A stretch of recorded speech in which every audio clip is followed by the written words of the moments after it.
ప్రతిసారి ఆంధ్ర రాష్ట్రానికైనా విశాఖపట్నానికైనా వస్తున్నారు, పోతున్నారు. మీ భద్రత మీకు ఉంటుంది కాబట్టి, మీ ముందుకొచ్చి ఎవరు ప్రశ్నించే లిబర్టీ లేదు కాబట్టి, ఆ స్వతంత్రం ఈ దేశంలో లేదు కాబట్టి ప్రధానిని ఎవరు ప్రశ్నించలేకపోతున్నారు. కానీ ఆంధ్ర రాష్ట్ర ప్రజల గుండెలు మండిపోతున్నారు. ఏ ముఖం పెట్టుకుని మోడీ గారు మళ్ళీ మళ్ళీ వస్తున్నారు మన రాష్ట్రానికి అని కాంగ్రెస్ పార్టీ ప్రశ్నిస్తుంది. మోడీ గారు 11 సంవత్సరాల క్రితం మన తిరుపతికి వచ్చి ప్రత్యేక హోదా 10 సంవత్సరాలు ఇస్తామని మాటిచ్చి వెళ్ళారు. ఇప్పటికి 11 సంవత్సరాలు అయిపోయింది. ఇంతవరకు ప్రత్యేక హోదా ఊసేలేదు. ప్రత్యేక హోదా ఇవ్వబోము అని కూడా నిస్సిగ్గుగా చెప్తున్నారు. అంటే మీ మాట మీద మీకెంత గౌరవం ఉందో ప్రజలు చూస్తున్నారు. ప్రత్యేక హోదా అన్నది విభజన హక్కు.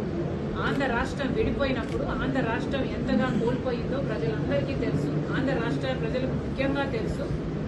అయినా కూడా ప్రత్యేక హోదా విషయంలో మోడీ గారు ఇంతవరకు మోసం చేస్తూనే ఉన్నారు. ప్రత్యేక హోదా గురించి ఇప్పటి వరకు కూడా ఇస్తాము అని కానీ సానుకూలంగా కానీ స్పందించటం లేదు మోడీ గారు. అయినా కూడా చంద్రబాబు గారు, పవన్ కళ్యాణ్ గారు మద్దతు ఇస్తున్నారు. అంటే వీళ్ళకు ప్రజల సంక్షేమం ముఖ్యమా, ప్రజల అభివృద్ధి ముఖ్యమా, లేకపోతే వాళ్ళ రాజకీయ ప్రయోజనాలు ముఖ్యమా? ప్రజలందరూ గమనిస్తున్నారు. మోడీ గారిని ప్రశ్నిస్తున్నాం. పోలవరం ప్రాజెక్టు కట్టాలి అన్నది మా విభజన హక్కు.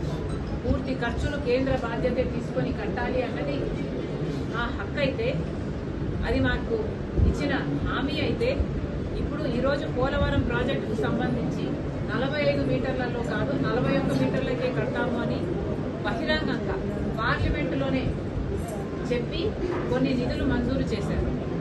ఇది అన్యాయం కాదా అని మోడీ గారిని అడుగుతున్నాం. పోలవరం ప్రాజెక్టు 45 మీటర్ల నీళ్ల నిల్వ ఉంటేనే అది గ్రావిటీ బేస్డ్ ప్రాజెక్ట్.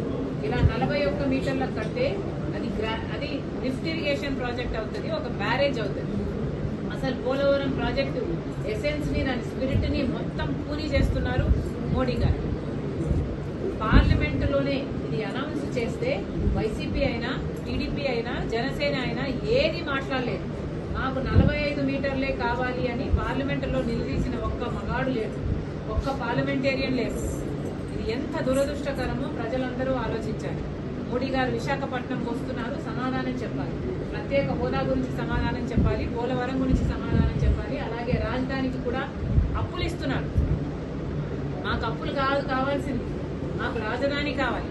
రాజధాని కట్టాల్సిన బాధ్యత కేంద్రానికి, రాజధాని పూర్తి చేసి ఇవ్వాల్సిన బాధ్యత కేంద్రానికి. ఈరోజు మాకు ఎందుకు అప్పులు ఇస్తున్నారు? ఈ అప్పులన్నీ మళ్ళీ మా మీద, మా బిడ్డల మీద పడతాయి. అంటే మనం మళ్ళీ భూమిని అమ్ముకొని కట్టుకోవాలి. మాకేం అవసరం ఉంది? మోడీ గారు ఇవన్నీ సమాధానం చెప్పాలి. విశాఖపట్నం స్టీల్ కు సంబంధించి ఇంతవరకు కూడా ప్రైవేటైజ్ చేయబోము అని చెప్పటం లేదు మోడీ గారు. పార్లమెంటులో ఏదైతే ప్రైవేటైజ్ చేసే ఆలోచన ఉందో ఆ ఆలోచనకు మేము కట్టుబడి ఉన్నాము అని ఇటీవల కూడా ఒక కేంద్ర మంత్రి చెప్పారు. అంటే విశాఖ స్టీల్ ఎప్పుడు ప్రైవేటైజ్ చేస్తారో తెలియక బిక్కుమంటూ ఇక్కడ వాసులు బతుకుతున్నారు. ఇది చాలా అన్యాయం. అసలు ఏ కారణం లేకుండా 4,000 5,000 మందిని అకారణంగా తొలగించేశారు. ఇలా తొలగించుకుంటూ పోయి దాన్ని మెల్లగా కూని చేసే క్రమంలో పడ్డారు మోడీ గారు. ఇవన్నీ డైరెక్ట్ గా కాకపోయినా ఇండైరెక్ట్ గా చంద్రబాబు గారు సపోర్ట్ చేస్తున్నట్టే.